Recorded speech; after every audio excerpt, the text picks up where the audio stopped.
की प्रेस। भाजपा के चारों इंजन फेल, विधायक और मेयर ने नहीं किया कोई विकास।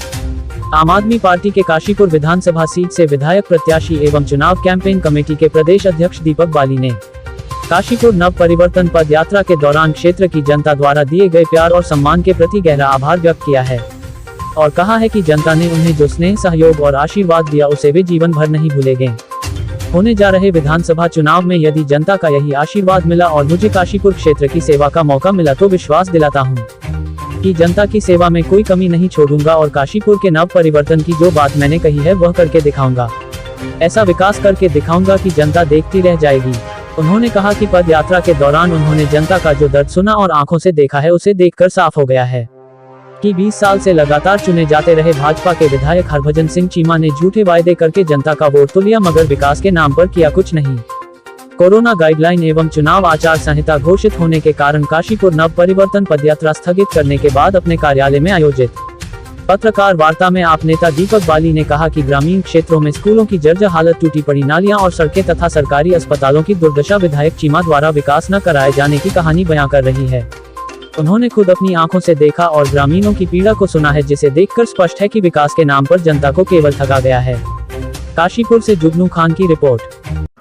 इसलिए थी कि 6 तारीख से मैं काशीपुर नव परिवर्तन पदयात्रा को लेकर चला था, जिसमें मैंने 14 दिन तक उसको जारी रखना था, जिसमें रात्रि प्रवास मेरे वहीं पर थे, रात्रि विश्राम वहीं पर थे जहां पर रात हो रही थी। लेकिन कल चुनाव आचार संहिता लागू होने के बाद मुझे इस पदयात्रा को बीच में ही छोड़ना पड़ा। तो इसलिए मैं काशीपुर की सम्मानित जनता को कहना चाहता हूं कि जो चीज़ मैं पदयात्रा के माध्यम से जनता के बीच में जाकर सुनना और बताना चाहता था, अब उसको मैं चुनाव आयोग की गाइडलाइन के हिसाब से एक एक घर तक पहुंचकर अपनी बात को कहूंगा। तो आज पदयात्रा स्थगित जो मैंने की है उसके बारे में सूचना देना, वो मैंने इसलिए आज प्रेस वार्ता की थी। कितना टफ मानते हैं मौजूदा गाइडलाइंस के बाद भी प्रचार प्रसार करना जनता तक पहुंचना? नहीं, देखिए कोई भी टफ नहीं है। आप अपने विजन को बहुत आराम से पहुंचा सकते हैं। अगर बड़ी चुनावी सभाएं, बड़ी रैलियां नहीं होंगी तो उससे कोई फर्क नहीं पड़ता है।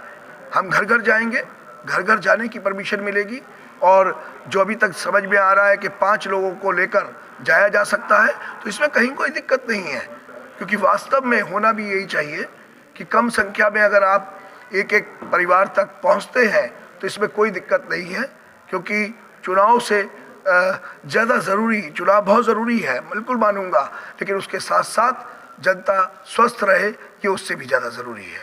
वर्चुअली कैसे जाएंगे जनता के पास? आप वर्चुअल चुनाव आयोग ने कहा वर्चुअली ज़्यादा आपसे जाना। हाँ, तो डिजिटल का ज़माना है, वर्चुअली भी जाएंगे, उसी तरीके से लड़ेंगे जैसे चुनाव आयोग ने कहा है। हम अपनी बात को उसी तरीके से पहुँचाएंगे। आज बहुत सारे संसाधन हैं इस तरीके से, वर्चुअली बात करने के संसाधन हैं, उस तरीके से हम पहुंचेंगे ज़रूर। अपनी बात वीडियो के माध्यम से कहेंगे, ऑडियो के माध्यम से कहेंगे, ब्रिज के माध्यम से कहेंगे और हमारे कार्यकर्ता जो है उन नियमों का पालन करते हुए लोगों तक पहुंचेंगे। सर, आपने बात की कि जो कुछ घोषणाएं गारंटी केजरीवाल जी ने दी, उसके अलावा जब मैं प्रचार प्रसार करूंगा तो काशीपुर वासियों के लिए भी जो है अलग से गारंटी दूंगा, तो जी बिल्कुल गारंटी होंगी। और किन मुद्दों को लेकर फिर आप बात? देखिए, बात वही आएगी, स्वास्थ्य की आएगी, शिक्षा की आएगी, इंफ्रास्ट्रक्चर मतलब सड़क की आएगी, रोजगार की आएगी।